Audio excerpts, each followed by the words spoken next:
Randy Hultgren for 5 minutes.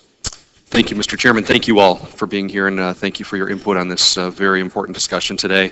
I've been hearing from many of the co-ops in my district, heard from River Valley and Geneseo and Patriot Renewable Fuels in Anawan, who are holding back with their business plans because of uncertainty, while at the same time farmers are asking for ways to manage risk. So I think this is so important for us to be discussing this today. First question I want to address to Mr. Cortez, if I could. I wondered if you would fall under the current threshold of $100 million, and if you know who else might.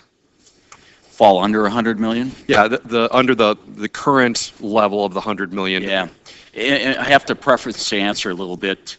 It partly depends, there's clarification of rules, what you're counting, what you're not. If it gets pretty broadly defined like it looks today, we would easily fall beyond the $100 million, and I think quite a few cooperatives in the network would as well. So even at that level, there's still a large amount of uncertainty of actually what's counted and what isn't. That's correct. Wondered if I could have others of you, Mr. Cortez or others, have just your thoughts on, and if you could discuss why you think the swap dealer definition discussion draft's proposal to increase the de minimis threshold to $3 billion is an appropriate threshold. So wondered if you could maybe talk about that briefly. I'll take a first run at it a little bit. I think partly you need to look at the volatility in the marketplace, and we're not only talking about what should that threshold be today, we're looking at some legislation that's going to be talking for the future. You look at commodity levels today. I mean, it wasn't that many years ago, corn was at $2, $3. We're sitting at 6, 7, 8 at times. So even if you look at the $100 million threshold, it only takes about 14 million bushels of corn to get to that level, which is a pretty small percentage in the big marketplace. So I think it needs to have a discussion around size and scale. And I'd just add to that I think there's two other objectives that you can get hit on the de minimis ruling, and one of them is number of counterparties, and that would be extremely limiting for many people, because I think it's either 15 or 25 counterparties, which when you're dealing at a country facility operation, you're going to have many more participants than that. And more importantly, I think our objective is to just not be defined as a swap dealer and avoid de minimis altogether. So I'll go back to an earlier point. It's really important that we, in thinking about dealing, decide what do we mean by dealing? Who's the dealer? And I joke sometimes that, in the streets of Baltimore, it's easy to know who's the dealer and who's the user, right? For certain commodities, you could call them. But when we're talking about a company, there are legitimate hedging activities. There might be some speculation, right? There might be markets we exist in where we have to be out there finding counterparties to transact with us. But both hedging and speculation we do with our own capital. We do that to preserve our own earnings or take the risk we want to take.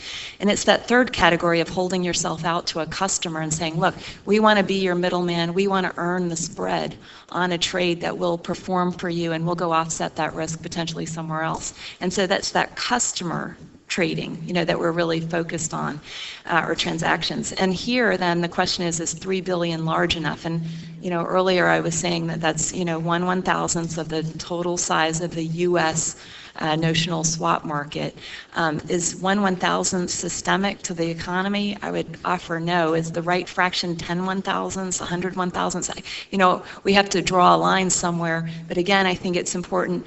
You'd rather start higher, and if you find that there are firms that are doing things that should be considered dealing and they're finding a way out of that, we can always reduce it.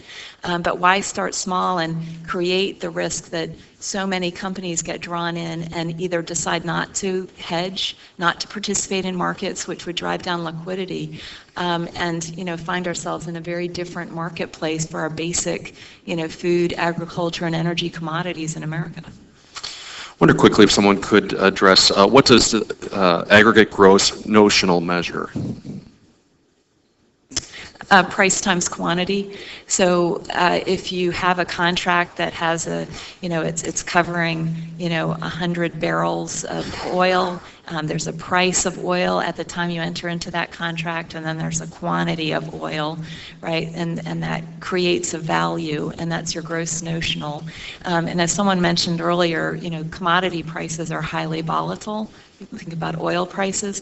So when you there are risks in setting a static de minimis exception amount in that, if price levels doubled, for example, you could have firms that in one instance aren't considered a swap dealer, but then when price levels change, they are then a swap dealer. And you'd see this idea of firms flipping in and out of this dealing definition, which really would make no sense at all. Thank you all again for being here. Thank you, Mr. Chairman. I yield back.